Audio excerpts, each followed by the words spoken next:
Oi, queridos, queridas, bem-vindos a um canal de jornalismo, entretenimento, e eu me chamo Ricardo Feltrin.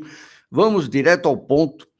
Bom, mais um caso, eu não tinha feito a cobertura dele, mesmo porque nesse tempo aqui eu estava no UOL, não fazia esse tipo de cobertura jornalística, mas nas últimas semanas estou estudando o caso de novo, assistindo os vídeos do famigerado caso da Mariana Ferrer, que aconteceu ali, né, no final da década passada, numa casa noturna em Santa Catarina.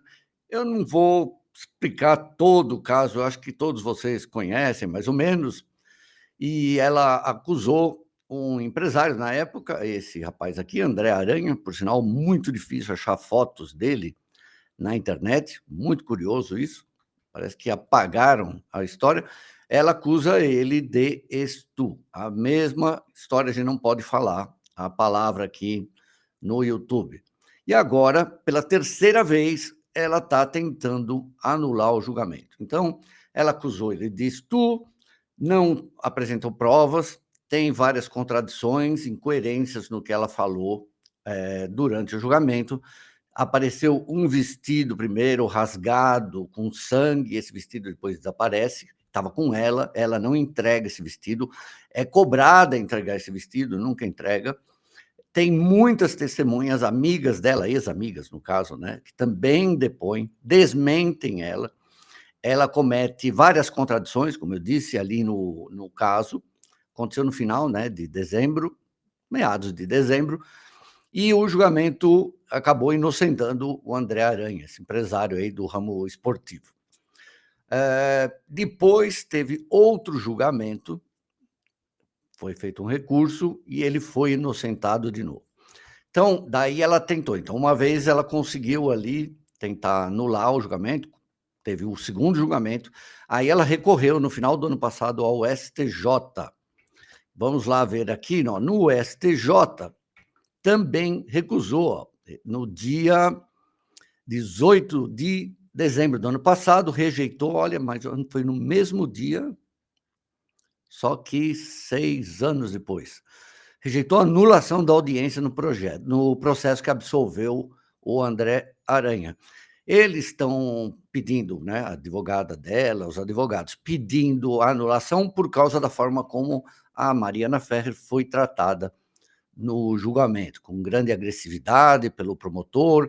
O juiz, o magistrado que mandava no processo, acabou recebendo uma advertência, porque deixou o negócio meio degringolar ali, e por causa da forma que ela foi tratada, acabaram criando a lei Mari Ferrer. Eu dei uma olhada, né, além do processo todo, eu fiz uma pesquisa na internet, por exemplo, no Wikipedia, é absolutamente parcial a favor dela, não faz nenhuma menção às mentiras que ela contou, às contradições que ela cai, não faz absolutamente nada.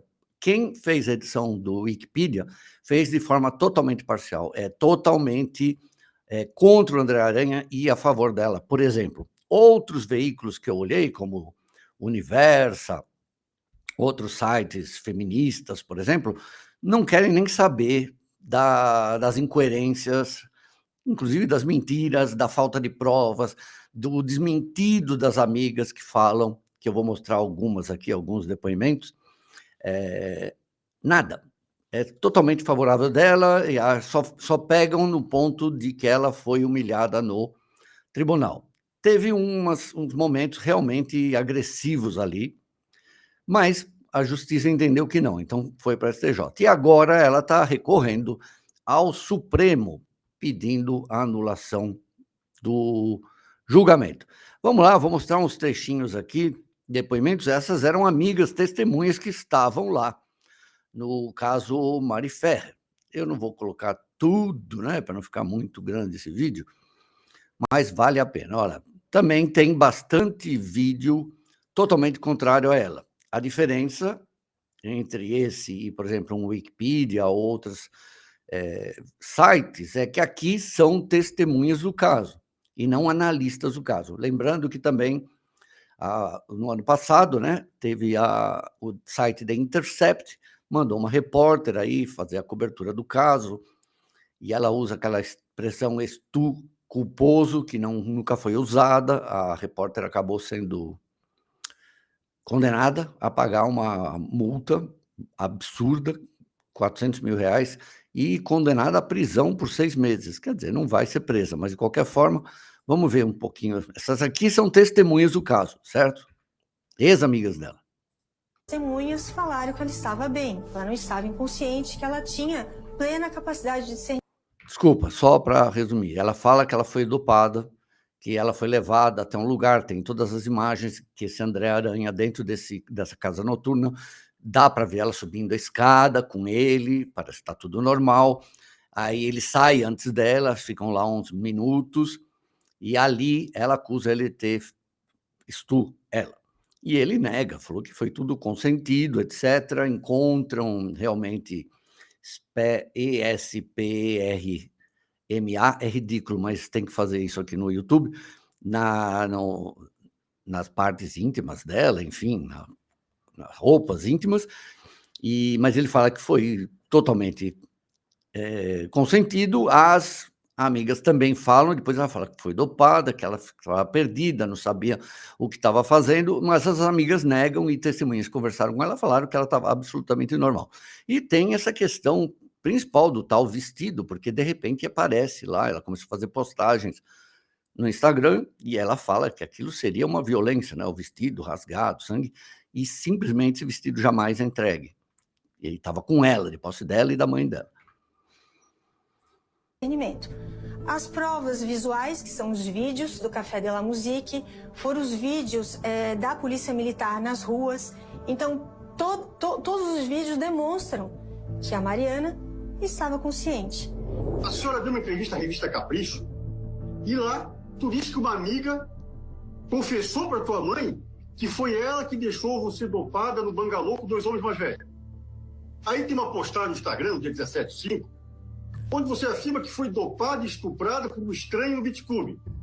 Já tem uma resposta a um comentário desse do Instagram, e aí você diz que a bebida saiu batizada do próprio bar. Também você postou no Instagram que foi vítima de uma máfia que dopa as mulheres para vender a virgindade para homens ricos e poderosos e ganhar dinheiro. Afinal, quem é que dopou você? A sua amiga? O estranho? O bar? Essa máfia? Você sabe quem é que dopou você? Aí vem a história, né? Ela não sabe o horário que ela foi dopada. Se ela foi dopada pelo mágico, se foi a bebida que ela pegou no bar, se foi o sorvete que ela tomou, porque até isso ela fala em depoimento, que o sorvete que ela tomou poderia estar dopado, ter vindo dopado da cozinha, se a droga estava na comida. Então, assim, nem ela sabe o momento dessa dopagem. Nós sentamos na mesa, nós pedimos o almoço, ele demorou um pouco. Nisso tem um mágico que ele fez algumas mágicas, ele colocou, ele às vezes tocava na nossa mão assim para poder o óculos levantar para cima. Eu tenho todos esses vídeos guardados. Hoje em dia também eu fico desconfiada do mágico. Acho que ele deveria ter ido depor na delegacia, ele não foi. Então ele pega na nossa mão assim e ele manda a gente fechar os olhos. Ela chega a acusar até o pobre do mágico, um rapaz humilde, que estava lá no dia, trabalhando, lutando pelo seu ganha-pão. Até esse rapaz, que não tem antecedentes criminais, que era um rapaz que estava fazendo muito sucesso aqui na cidade, ela acusou o mágico de ter colocado droga na bebida dela. Na época, ela tinha 21 anos e era virgem. Até então, Mariana era virgem, o que ficou constatado no exame pericial. A vítima também afirma que era virgem até o momento do estupro. Ela disse que era virgem e que foi dopada. Se verificou que ela perdeu a sua virgindade. Passamos o álcool, então vamos para uma outra situação. A senhora consta no processo que a senhora era virgem, né? Eu queria confirmar se a senhora tinha mantido relação sexual com alguém já antes dessa data? A senhora tinha alguma experiência sexual antes dessa data? Não, nenhuma. Vamos ver. Enfim, tem uma coisa que eu apurei durante esse tempo já, e pouca gente sabe. Esse caso acabou prejudicando a carreira, né, e a imagem de um outro empresário, que é esse aqui, Roberto Irineu Marinho Neto, que ele estava no Café de la Musique. Vocês podem notar que existe uma vaga, mas bem vaga. Ele estava com outro cabelo, estava maior, uma vaga semelhança, bem vaga, mas existe, né? Dá para perceber, com outro cabelo. Enfim, o que eu acabei descobrindo é que ele se deu mal, né? Se ferrou nesse caso, porque sobrou para ele. A história que eu apurei é que a Mariana foi trollada por amigas, aliás, muito amigas, né? Foi trollada. Falaram que o André, na verdade, era o neto, Roberto Irineu Marinho Neto. E ela acreditou. Então, vejam, e a carreira dele acabou dando uma prejudicada dentro das organizações Globo, e ele não tinha nada a ver. Depois, chega um momento até que a mãe da Mariana Ferrer faz sérias críticas a ele, né? Faz até, inclusive, uma acusação contra ele. E ele não tinha nada a ver com a história, ele só estava lá, né? Foi essas muito amigas da Mariana que fizeram essa sacanagem com ela. Deixa eu ver mais um trechinho de outro vídeo. É outra testemunha, peraí. Deixa eu ver se eu não vou errar de novo, né? Mariana Ferrer, tá, pronto. Dela deu negativo para várias drogas. A gente não está falando de uma... não fizeram um teste só... Ela foi submetida a teste, né? Não tinha absolutamente nada, não? Das drogas, que seriam os benzodiapínicos, né? Que são o que teria no Boa Noite Cinderela. Foi feito de vários... hipnóticos também, né? Como o lorazepam, alguns outros, o roipinol. Várias drogas, várias. E todos deram negativo. O exame de quando acontece esse tipo de crime, eles pesquisam muito menos drogas do que foi pesquisado no sangue dela. Ainda fizeram um exame bem mais abrangente e não acharam nada mesmo assim. Ela alega que esses laudos foram fraudados, que ele tinha comprado. Mas peraí, ele nem sabia que ele ia ser acusado de estupro. Você compra antes de sair, de você ser acusado de estupro? Tipo, não tem nexo. Que droga é essa que tu pesquisasse que nem o IGP conseguiu encontrar no teu corpo? Qual é a droga que tu encontrou na tua pesquisa? O doutor sabe que ficou 4 meses os meus exames no IGP, por isso que não constou? Sendo que tinha que ter feito em 24 horas? Os teus exames ficaram preservados no IGP. Foram colhidos no dia seguinte e foram preservados. O material foi recolhido por volta acredito eu, das 4, 5 horas da tarde do dia 16. Então, assim, foi recolhido, não se altera nada. O que se altera é o tempo de coleta. Se ela tivesse coletado depois de 3 dias, provavelmente poderia, mas não, foi no dia seguinte, então a droga apareceria.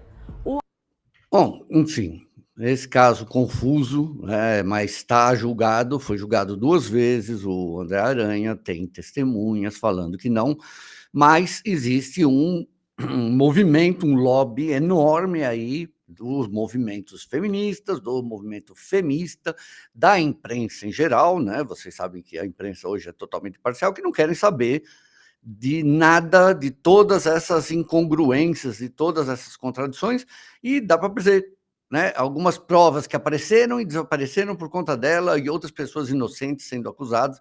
Ninguém quer saber disso, querem simplesmente que o caso seja anulado, né, que o julgamento, 2 julgamentos sejam anulados. O STJ já recusou, vai para o STF, obviamente agora vai ter um movimento enorme ali para pressionar o STF a anular um caso que sabidamente, né, de acordo com todas as provas, foi mentira.